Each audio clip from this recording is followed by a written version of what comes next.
नमस्कार, स्वागत है आपका न्यूज 24 में और मैं हूं आपके साथ दिव्या अग्रवाल। मोदी सरकार और एनडीए गठबंधन को मात देने के लिए तैयार हुई इंडिया अलायंस अभी भी कई तरह की चुनौतियों और दुविधाओं में फंसा नजर आ रहा है और इन्हीं तमाम मुश्किलों को दूर करने के लिए अब इंडिया गठबंधन की कमेटियों ने अपनी तैयारियां शुरू कर दी हैं। पहले पटना, फिर बेंगलुरु और अब फिर मुंबई में हुई महागठबंधन की बैठक में दिल्ली में छोटी छोटी बैठकों के साथ इंडिया गठबंधन का दल कई मुद्दों को सुलझाने की तैयारी कर रहा है।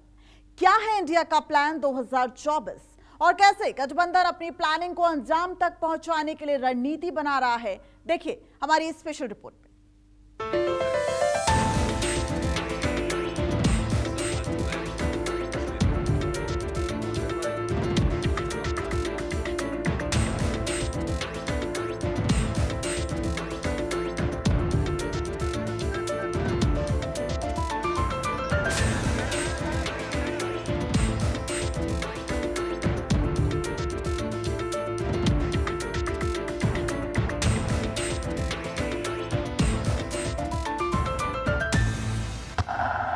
2024 की चुनौती भारी, इंडिया की शुरू तैयारी।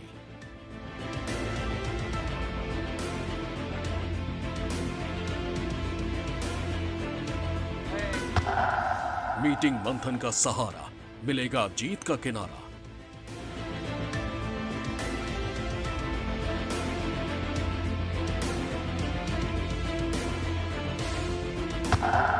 मुंबई के बाद अब दिल्ली, किन मुद्दों पर मिलेंगे दिल?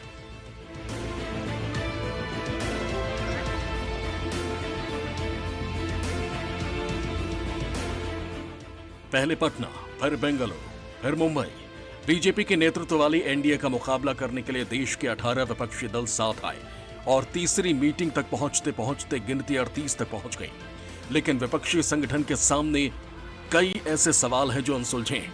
इंडिया अलायंस अपने अंदर की चुनौतियों को जल्द से जल्द सुलझाने के लिए पूरी शिद्दत से जुट गई, जिससे 2024 के लक्ष्य को सटीकता से साधा जा सके। इंडिया गठबंधन में शामिल 28 दलों के बीच कई मुद्दों को सुलझा लेने की खबर है, मगर अभी भी कई ऐसे इशू हैं जो कि गठबंधन को आगे नहीं बढ़ने दे रहे।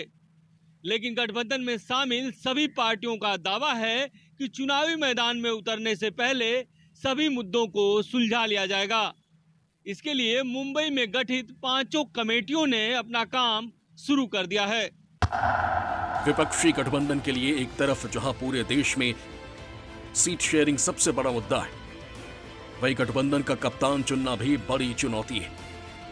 गठबंधन अभी तक अपना लोगो जारी नहीं कर पाया है। दूसरी तरफ रैलियों और संयुक्त घोषणाएं भी मंथन का विषय हैं। इन्हीं सब मुद्दों पर मंथन के लिए अब विपक्षी गठबंधन इंडिया की 14 सदस्यों वाली समन्वय समिति की पहली बैठक 13 सितंबर को दिल्ली में होने जा रही है। खबरों के मुताबिक राष्ट्रवादी कांग्रेस पार्टी शरद पवार गुट के प्रमुख शरद पवार के घर पर समन्वय समिति की बैठक होगी। इस बैठक में गठबंधन की रणनीति और भविष्य के कार्यक्रमों की रूपरेखा तैयार की जाएगी। उम्मीद है कि समन्वय समिति की इस पहली बैठक में सीट शेयरिंग के मुद्दे को सुलझाने की कवायद शुरू हो जाएगी। आपको बता दें कि विपक्षी गठबंधन इंडिया ने कोऑर्डिनेशन कमेटी का गठन करते हुए अलग अलग दलों के 13 नेताओं को कोऑर्डिनेशन कमेटी का मेंबर बनाया गया।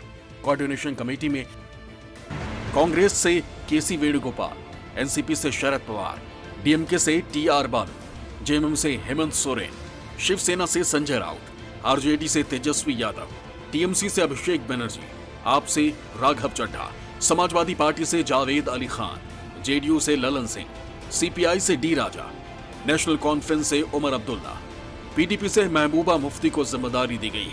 वहीं सीपीआईएम अपने सदस्य के नाम का ऐलान बाद में करेगी। कोऑर्डिनेशन कमेटी की बैठक से पहले लालू यादव भी पूरी तरह से एक्टिव मोड पर हैं।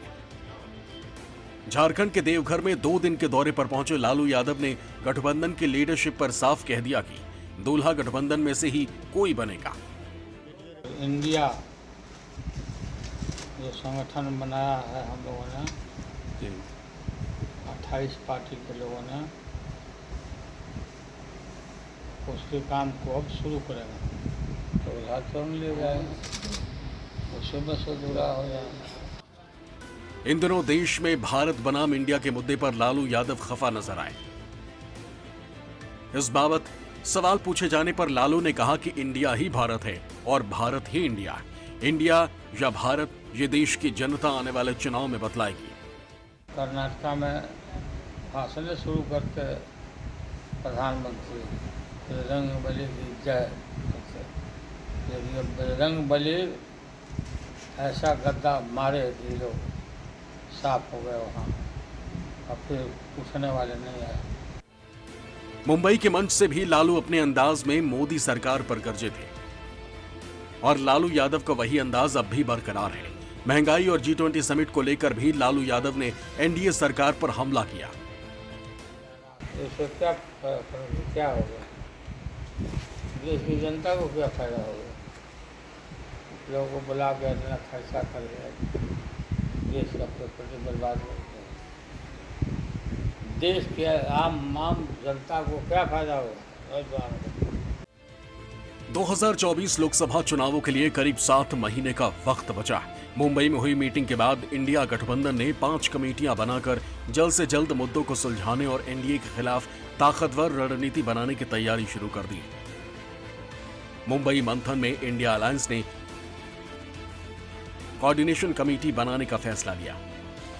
मुद्दे और कार्यक्रम तय करने के लिए प्लानिंग कमेटी का ऐलान हुआ। सोशल मीडिया और एक्शन प्लान के लिए working group for social media बनाई गई। रिसर्च और डेटा के लिए वर्किंग ग्रुप फॉर रिसर्च का भी अलग से ऐलान हुआ। इसके अलावा चुनावी रैलियों के लिए कैंपेन कमेटी तैयार की गई। कांग्रेस अध्यक्ष मल्लिकार्जुन खड़गे के नेतृत्व में 5 सितंबर को दिल्ली में विपक्षी गठबंधन इंडिया के कैंपेन कमेटी की पहली बैठक हुई थी। इस बैठक में मध्य प्रदेश समेत 5 राज्यों में होने वाले विधानसभा चुनाव और 2024 लोकसभा चुनाव से पहले कैंपेन की तैयारी पर चर्चा हुई। साथ ही बैठक में संसद के विशेष सत्र में सरकार को घेरने की रणनीति बनाई गई। खबरों के मुताबिक इंडिया गठबंधन के कैंपेन कमेटी की अगली बैठक 12 सितंबर को दिल्ली में होगी। 12 सितंबर को मीटिंग में साझा चुनाव प्रचार को लेकर कुछ बड़े फैसले लिए जा सकते हैं। इन फैसलों पर 13 सितंबर को होने वाली कोऑर्डिनेशन कमेटी बैठक में विस्तार से चर्चा हो सकती है। मुंबई में इंडिया गठबंधन की मीटिंग में तय हुआ था कि विपक्षी एकता के संदेश देने के लिए कुछ बड़ी रैलियां आयोजित की जाएं। अब इस पर फैसला कर लिया गया और तय हुआ है कि पहले चरण में 5 साझा रैलियां की जाएंगी।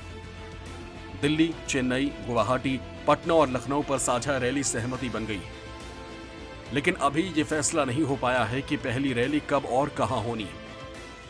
विपक्षी गठबंधन में इस बात पे भी चर्चा हुई कि 1-to-1 फाइट की, यानी कि चुनावी मैदान में एक ही उम्मीदवार चुनाव लड़े। एनडीए गठबंधन के खिलाफ इंडिया का एक ही उम्मीदवार चुनावी मैदान में उतरे और चुनाव लड़े। ऐसे में ममता बनर्जी की तरफ से ये बात सामने आई कि राजनीतिक तौर पर ऐसा मुमकिन नहीं है। यदि इंडिया के कुछ दल आपस में कुछ जगहों पर एक दूसरे के खिलाफ चुनाव लड़ते हैं तो ऐसे में कोई दिक्कत नहीं आनी चाहिए। इसे एक स्वस्थ राजनीतिक प्रतिस्पर्धा के तौर पर देखना चाहिए। इस सलाह के पीछे वजह है केरल में कांग्रेस और लेफ्ट के बीच में मुकाबला, तो वही बंगाल में लेफ्ट, कांग्रेस और टीएमसी के बीच में सीधे तौर पे मुकाबला।